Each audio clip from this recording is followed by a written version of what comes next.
মানুষ ছুটছে মানুষ, এ যেন ছুটে চলা অনন্তহীন পথ ধরে, এ যেন ছুটে চলা সত্যকে জানার তরে।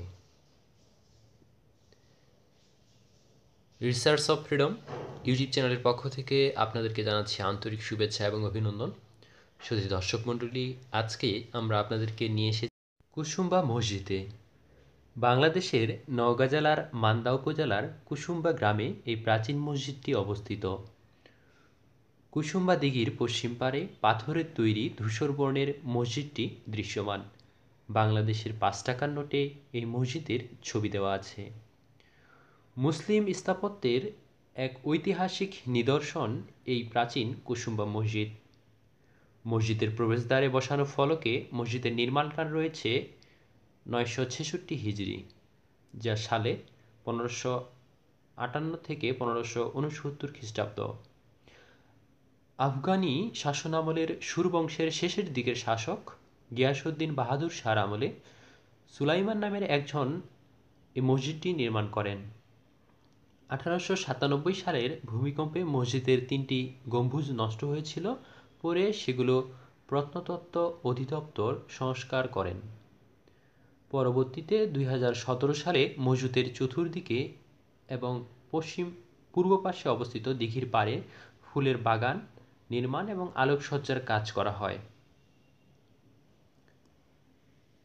এই মসজিদটি স্থানীয় জনপদ এবং মানুষের কাছে অনেক বেশি বিখ্যাত হয়ে রয়েছে।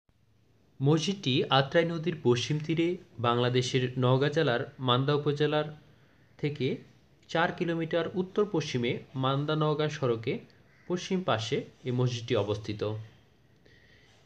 এই মসজিদটির দেখার জন্য আপনি যদি বিভাগীয় শহর রাজশাহী থেকে যেতে চান, তাহলে সেখান থেকে যেতে আপনার ৪০ থেকে ৫০ মিনিট বাসে লাগবে।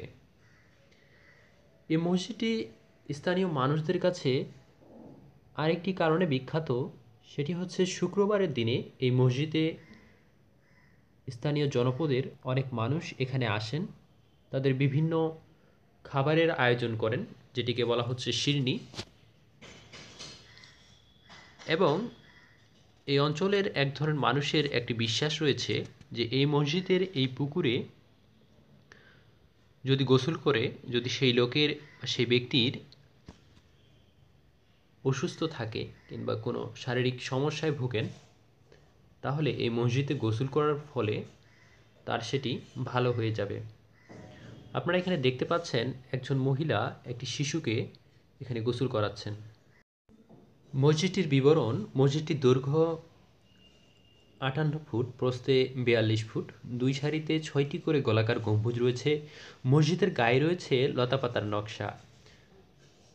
প্রাচীর ঘেরা মসজিদটির প্রধান ফটকে প্রহরী চৌকি ছিল। মসজিদটিতে ইটের গাঁথুনি, সামান্য বাঁকানো কার্নিশ এবং সংলগ্ন অষ্টকোণা বুরুজ, এগুলো থেকে মসজিদের স্থাপত্যের বাংলা স্থাপত্য রীতির প্রভাব পাওয়া যায়। মসজিদের মূল গাঁথুনি ইটের হলেও এর সম্পূর্ণ দেওয়াল এবং ভেতরের খিলনগুলো পাথরের আস্তরণে ঢাকা। মসজিদের স্তম্ভ, ভিত্তিস্তম্ভ, মেঝে ও দেওয়ালের জালি নকশা পর্যন্ত পাথরের। মসজিদটি আয়তাকার এবং এতে রয়েছে 3টি বে আর 2টি আইল।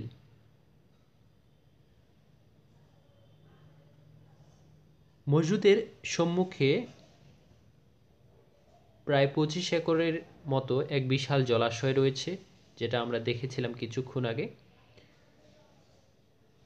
এই মসজিদের ভিতরের দিকে আরেকটি বিষয় রয়েছে, আজকে শুক্রবারের দিন হওয়ার কারণে মসজিদের ভিতরে অনেক ভিড় এবং অনেক মানুষের জমায়েত, যার কারণে আমরা ভিতরের অংশটি আপনাদেরকে দেখাতে পারছি না।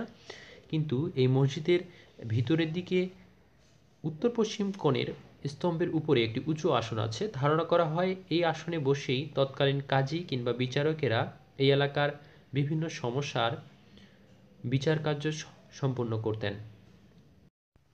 মসজিদকে কেন্দ্র করে এখানকার মানুষের একটি বড় গণজমায়েত হয়, আর এই গণজমায়েতের ফলে এখানে ছোট ছোট কিছু দোকানপাট গড়ে উঠেছে। এই দোকানপাটগুলোতে কেনাবেচারও অনেক ভিড় জমে। মসজিদের উত্তর দিকে আপনি গেলেই এরকম কিছু ছোট ছোট দোকানপাট দেখতে পাবেন এবং এগুলো থেকে মানুষের কেনাকাটার ভিড়ও দেখতে পাবেন। আমরা যাচ্ছি এই মসজিদের কেন্দ্র করে স্থানীয় মানুষেরা এবং তাদের আত্মীয় স্বজনদেরকে নিয়ে এসে এখানে তারা এক ধরনের খাবারের আয়োজন করেন, যেটাকে বলা হচ্ছে সিডনি, এবং সেই খাবারের কিছু অংশ আবার মসজিদেও দেওয়া হয় এবং তারা মিলেও খায়। এখানেই চলছে এই সিডনির আয়োজন।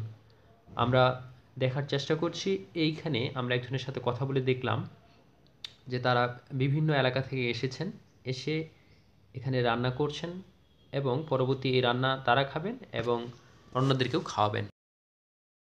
সুধী দর্শক মণ্ডলী, মসজিদ প্রাঙ্গণে এভাবেই মানুষ নামাজ পড়ছে শুক্রবারের দিন উপলক্ষে।